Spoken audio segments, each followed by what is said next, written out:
بسم اللہ الرحمن الرحیم۔ السلام علیکم ورحمۃ اللہ وبرکاتہ۔ معزز سامعین گرامی، آج میں پھر آپ کے سامنے ایک دلچسپ موضوع لے کر حاضر ہوں۔ آج کا ہمارا موضوع ہے اللہ کے پیارے نبی حضرت موسیٰ علیہ السلام نے اللہ تبارک و تعالیٰ سے ایک خاص قسم کا مطالبہ کیا۔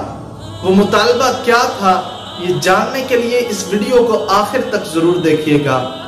تو آئیے شروع کرتے ہیں آج کے موضوع کو، لیکن اس سے پہلے میری آپ سے ایک ریکویسٹ ہے کہ میرے چینل کو سبسکرائب فرما لیں اور ساتھ میں بیل آئیکن کو بھی پریس کر دیں تاکہ میری ہر آنے والی نئی ویڈیو کی اپڈیٹس آپ تک پہنچ سکیں۔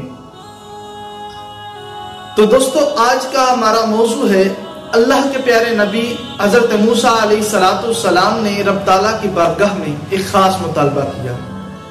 حضور علیہ السلام نے ارشاد فرمایا کہ اللہ کے پیارے نبی حضرت موسیٰ علیہ السلام نے رب تعالیٰ کی بارگاہ میں عرض کی کہ یا باری تعالیٰ، مجھے ایک ایسا وظیفہ بتا دے جس کے ساتھ میں تیرا ذکر بھی کروں اور اس کے ساتھ میں دعا کروں تو میری دعا قبول ہو جائے۔ اب رب تعالیٰ نے حضرت موسیٰ علیہ السلام سے ارشاد فرمایا کہ تو لا الہ الا اللہ کا ورد کیا کر اور اسی کے ساتھ دعا مانگا کر، تیری دعا قبول کی جائے گی۔ اب حضرت موسیٰ علیہ السلام رب تعالیٰ کی بارگاہ میں عرض کرتے ہیں، یا باری تعالیٰ، یہ وظیفہ تو ہر کوئی کرتا ہے، میں نے تم سے کوئی خاص جو ہے وہ وظیفہ طلب کیا ہے۔ تو رب تعالیٰ ارشاد فرماتا ہے، اے موسیٰ، کیا تو اس وظیفے کو ہلکا جان رہا ہے؟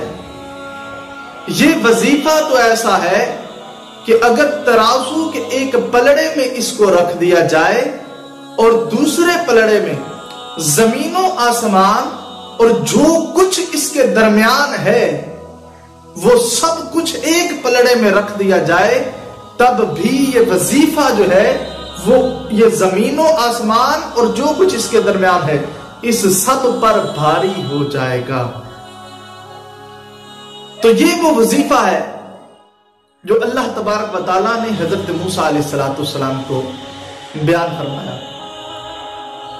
اور اللہ کے پیارے نبی علیہ السلام کی ایک اور حدیث مبارکہ آپ کے گوش گزار کرتا ہوں تاکہ اس وظیفے کی اہمیت اور واضح ہو جائے۔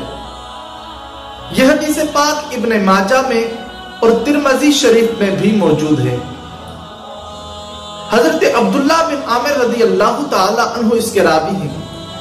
آپ فرماتے ہیں کہ رسول اللہ صلی اللہ علیہ وسلم نے ارشاد فرمایا کہ بروز قیامت رب تعالیٰ ایک بندے کو حساب کے لیے حاضر کرے گا اور اس کے سامنے اس کا نامہ اعمال کھول دیا جائے گا اور وہ 99 رجسٹر بنیں گے، 99 رجسٹر، اور اس رجسٹر کی لمبائی تا حد نگاہ وسیع ہوگی۔